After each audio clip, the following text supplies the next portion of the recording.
ভাটিয়া অভয়নগর এলাকার Albert club সংলগ্ন অঞ্চলে দুঃসাহসিক চুরির ঘটনায় চাঞ্চল্য ছড়িয়েছে। ভাটিয়া অভয়নগরে বাড়ির মালিকের অনুপস্থিতির সুযোগ নিয়ে গভীর রাতে জানলার শিক কেটে ঘরে ঢুকে পড়ে চোরের দল।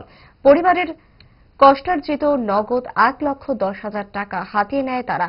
পাশাপাশি ঘরের জিনিসপত্র তছনছ করে কার্যত সর্বশান্ত করে দেয় এক পরিবারকে। এই ঘটনাটি নিউ ক্যাপিটাল কমপ্লেক্স থানার অন্তর্গত এলাকায় ঘটেছে।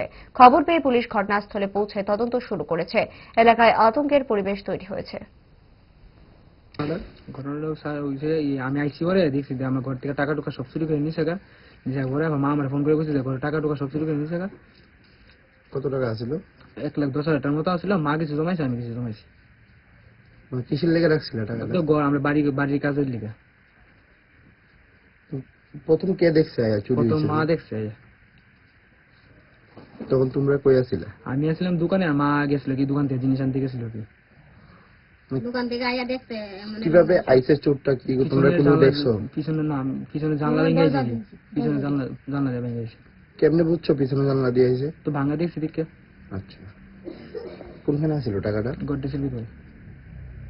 কোন জায়গায় এটা? এটা হইলো এই এলবার্ট ক্লাব আর এই ভাটিয়া বানাবো।